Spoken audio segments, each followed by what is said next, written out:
నమస్తే, welcome to our channel. YCP అధినేత YS Jaganmohan Reddy London పర్యటన వచ్చిన తర్వాత ఆంధ్రప్రదేశ్కు రాకుండా బెంగళూరుకు వెళ్ళి ఆ తర్వాత ఆంధ్రప్రదేశ్కు రావడం జరిగింది. మరి ఆంధ్రప్రదేశ్లో ఎన్ని రోజులు ఉన్నారు అంటే దాదాపు ఒక వారం రోజులు కూడా లేరు. ఒక 2 ప్రెస్ మీట్లు పెట్టి మళ్ళీ బెంగళూరు వెళ్ళిపోయారని చెప్పి విమర్శలు వస్తున్నాయి. మరి దీనిపై పూర్తిగా విశ్లేషించడానికి మనతో పాటుగా ఉన్నారు జనసేన అధికార ప్రతినిధి కుసుంపూడి శ్రీనివాస్ గారు. సార్ నమస్తే సార్. సార్, మనం గతంలో చూసాము ఎన్నికల ముందు చంద్రబాబు గారిని కానివ్వండి, పవన్ కళ్యాణ్ గారిని కానివ్వండి, ఇదే వైసీపీ నేతలు, ఇదే వైసీపీ అధినేత వైఎస్ జగన్మోహన్ రెడ్డి గారు కూడా ఏమన్నారంటే, వీళ్ళు గెలిస్తే హైదరాబాద్ నుంచి పరిపాలిస్తారా? వారానికి ఒకసారి వచ్చి ఇక్కడ సభలు పెట్టడం, సమావేశాలు ఏర్పరచడం చూస్తున్నాము. గెలిస్తే హైదరాబాద్ నుంచి పరిపాలిస్తారా అని చెప్పి చాలా మంది అడిగిన దాఖలాలు ఉన్నాయి. మరి ఇప్పుడు ఎందుకని జగన్మోహన్ రెడ్డి ఆంధ్రప్రదేశ్ లో ఉండకుండా బెంగళూరుని చూస్ చేసుకున్నారు? అదే విధంగా సొంత క్యాడర్ కూడా దీనిపైన తీవ్ర అసంతృప్తిగా ఉందన్నట్టుగా తెలుస్తుంది సార్. మరి రాష్ట్రంలో పరిస్థితి అసలు బాలేదు, ఇప్పుడు మా నాయకుడు ఏంటి మమ్మల్ని వదిలేసి వెళ్ళిపోతున్నాడు అని చెప్పే వార్తలు కూడా వస్తున్నాయి. దీనిపైన మీ అభిప్రాయం ఏంటి? నువ్వు అన్నట్టు ఎన్నికలకు ముందు ప్రచారంలో భాగంగా పదే పదే ఏమని చెప్పాడంటే జగన్మోహన్ రెడ్డి గారు, నేను ఇక్కడ సొంతంగా తాడేపల్లిలోనే ఇల్లు కట్టుకున్నాను, చంద్రబాబు గారికి ఇక్కడ సొంత ఇల్లు లేదు, పవన్ కళ్యాణ్ గారేమో ఒక పార్ట్ టైం పొలిటీషియన్ కింద వచ్చి వెళ్ళిపోతూ ఉంటాడు ఆయన అనేటువంటి విమర్శలు అయితే చాలా విస్తృతంగా చేశాడు. సరే, ఎన్నికలు అయినాయి, ప్రజలు తీర్పిచ్చారు. ఇచ్చిన తర్వాత ఆయన ఎన్నిసార్లు వచ్చి ఉంటాడో మనకు తెలుసు. మొట్టమొదటిసారిగా వచ్చింది ఇప్పుడు పిన్నెల్లి గారిని అతను అరెస్ట్ చేసినప్పుడు ఆ జైలుకి పరామర్శకు వచ్చాడు. ఆ తర్వాత 2-3 ఘటనల్లో కొన్ని మరణాలు సంభవిస్తే ఆ పరామర్శలకు వచ్చాడు. అదేవిధంగా తిరుపతి ఇన్సిడెంట్కి వచ్చాడు. మధ్యలో 3-4 సార్లు వచ్చినా కూడా రావడం, తాడేపల్లి ప్యాలెస్లో ఒక ప్రెస్ మీట్ పెట్టడం, పొద్దున్నే మళ్ళీ బెంగళూరు ప్యాలెస్కి వెళ్ళిపోవడం. ఒక జోక్ కూడా నడిచింది అప్పట్లో. ఏమని నడిచిందే అంటే, బెంగళూరు నుంచి ఒక ఫ్రెండు, నా పార్సిల్ ఒకటి ఉంది, విజయవాడ తీసుకెళ్ళాలి, ఇమీడియట్గా తీసుకెళ్ళాలి, ఎవరు తీసుకెళ్తారో ఎవరన్నా ఉంటే వెళ్ళేవాళ్ళు ఉంటే చెప్పండి అంటే జగన్ గారిని సంప్రదించండి, ఆయన వారానికి 2-3 సార్లు బెంగళూరు నుంచి తాడేపల్లి షటిల్ సర్వీస్ చేస్తున్నాడు కాబట్టి ఆ పార్సిల్ మాకు అందుతుంది అనేటువంటి జోక్ నడిచింది. అంటే జోక్ కాదు, నిజంగా కూడా వాస్తవం. ఎందుకంటే ఒక పార్టీ అధ్యక్షుడిగా, ఒక పులివెందుల ఎమ్మెల్యేగా అతనికంటూ ఒక బాధ్యత, పార్టీ బాధ్యతలు అంటూ కొన్ని ఉంటాయి.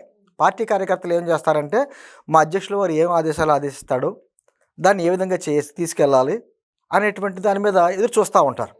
ఇతను వస్తాడో ప్రెస్ మీట్ పెడతాడో, ప్రెస్ ఉండదు కానీ ప్రెస్ మీట్ పెడతాడు, ఇది ఉండే ప్రెస్ ఉండదు, వాళ్ళ మాటలు వినిపిస్తూ ఉంటాం. ప్రెస్ మీట్ లో కూడా తనకి ఇష్టమైన ఛానల్స్ నే పిలిపించుకుంటాడు అనే వార్తలు కూడా అది ఇప్పుడు కాదు, ఎప్పుడు ఉంది అది.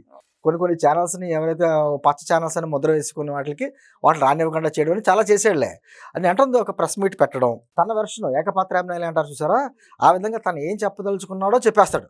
అంతే తప్ప ప్రశ్నలు అక్కడి నుంచి పాత్రికలు ఎవరన్నా ప్రెస్లో వాళ్ళు అడిగిన ప్రశ్నలకు సమాధానం ఉండదు, ఏం ఇంతే అని చెప్పి చేతులు ఊపుకుంటా ఏదో వెళ్ళిపోతూ ఉంటాడు. అది అతని భావం అంతా అలాగే జరుగుద్ది కదా.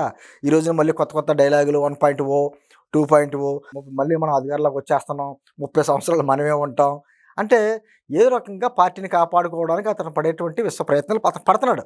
ఎందుకంటే అతనికి సంబంధించినటువంటి ఎమ్మెల్యేలు, ఎంపీలు అందరూ కూడా ఒకళ్ళొకళ్ళు పార్టీ నుంచి జారుకుంటున్నారు. వాళ్ళకు కూడా అర్థమైంది, జగన్ కావాలా, జనం కావాలనుకుంటే జనంతో ఉంటే ఈ రోజు కాకపోతే రేపైనా రాజకీయ భవిష్యత్తు ఉంటుంది, అదే జగన్తో ఉంటే జైలుకి వెళ్ళవలసిన పరిస్థితి ఏర్పడద్దు అనేటువంటి ఒక భావంతో అందరూ పార్టీ నుంచి వెళ్ళిపోతున్నారు. ఏం చెప్పుకోలేనటువంటి పరిస్థితి. ఓ పక్కనేమో చెల్లేమో రోజు నరాలు తెగొట్టేస్తుంది పట్టుకుని, ఒక మాట మాట్లాడుతుంది, దానికి సమాధానం చెప్పుకోవడానికి కూడా తనకి లేదు, ఛాన్స్ లేదు. అదే సందర్భంలో వెన్నంటి ఉన్నటువంటి ఏటు విజయసాయిరెడ్డి కూడా పార్టీ నుంచి వెళ్ళిపోయాడు. ఏం చెప్తాడు ఇతను, ఏం మాట్లాడతాడో, కేవలం ఏదో బురద చల్లాలి, ఏదో రాష్ట్రంలో నేను ఉండగా ఏదో రెడ్డి రాజుల స్వర్ణయుగంలో నడిచింది, ప్రజలందరూ సంతోషంతో ఉన్నారు, ఇప్పుడే ఈ 8 నెలల బట్టే ప్రజలందరూ పాపం చాలా బాధల్లో పడిపోతున్నారు అని చెప్పడానికి విశ్వ ప్రయత్నం అతని పేపరు, ఛానల్ ఇలాగే ఉన్నాయి కదా.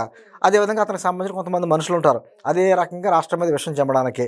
ఆ విషయం చెమ్మిలో భాగంగానే ఈ అమరావతికి సంబంధించి లెటర్లు రాయడం, ఇక్కడ నిధులు ఇవ్వకండి, అది లెటర్లు రాయడం, రాష్ట్రానికి ఎటువంటి పరిస్థితుల్లో పారిశ్రామికవేత్తలు అడుగు పెట్టకూడదు, ఇక్కడ పరిశ్రమలు స్థాపించకూడదు, వాళ్ళ లక్ష్యం అది. ఎందుకంటే వాళ్ళ హయాంలో ఏదైతే జరగలేదో ఇప్పుడు జరుగుతున్నందుకు వాళ్ళకి కోపం.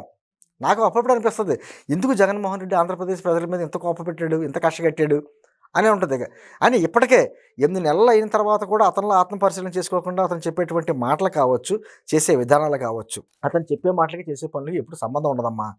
ఎప్పుడు వీళ్ళని అన్నాడు పార్ట్ టైం పొలిటీషియన్స్, వీళ్ళకి సొంత ఇల్లు లేదు, అది ఇది అని చెప్పిన వాడు ఈరోజు అతని పరిస్థితి ఏంటి, బెంగళూరులో కూర్చుంటున్నాడు.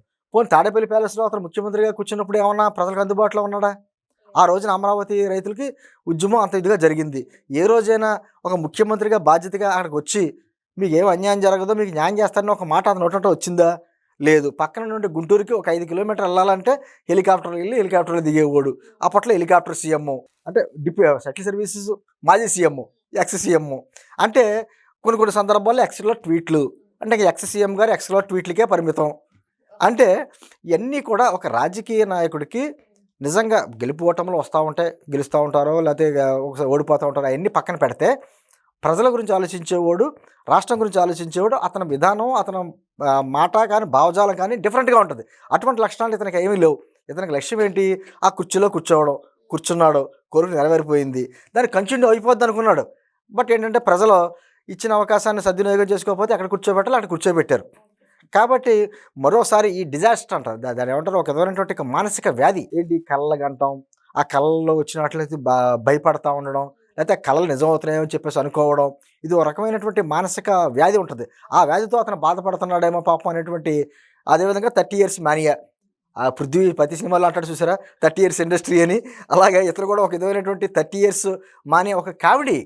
ఎందుకంటే క్యారెక్టర్ గురించి, క్రెడిబిలిటీ గురించి అతను మాట్లాడితే కామెడీ, ఎవరైనా మాట్లాడవచ్చు. ఆ పదాలకు అర్థాలు, విలువలు అసలు దానికి ఏమీ తెలియని వ్యక్తి వాటి గురించి మాట్లాడడం, దానికి మళ్ళీ విజయసాయిరెడ్డి గారు కౌంటర్ ఇవ్వడం, ఏదో సిద్ధాంతి గారి కౌంటర్కి వేదాంతి గారు ఏమో ఎన్కౌంటర్, అదనో సిద్ధాంతి ఈయనో వేదాంతి, మళ్ళీ వీళ్ళు ఒకళ్ళ మీద ఒకళ్ళ ఎన్కౌంటర్లు ఇచ్చుకోవడం, దానికి మళ్ళీ షర్మిల గారు మళ్ళీ దానికి ఆవిడకో కౌంటరు. ఆవిడ ఎందుకో ఏంటో అనేది ఎవరికో రాజకీయాలు మనకు అర్థం కాంది. ఏంటంటే వీళ్ళంతా కూడా గూడుపుటానిగా చేసి ఏదో రకంగా రాష్ట్రం మీద, రాష్ట్ర ప్రజల మీద, అంటే అభివృద్ధికి ఏదైతే కూటమి ప్రభుత్వం చేస్తుందో దాని మీద బురద జల్లాల కార్యక్రమం తప్ప నిజంగా మాత్రం రాష్ట్రం మీద వాళ్ళకి ఎటువంటి సదుద్దేశం, ఒక మంచి చేయాలనే తపన కానీ ఏమి ఉండదు వాళ్ళకి. మరో అంశంతో మళ్ళీ కలుద్దాం. Thank you sir.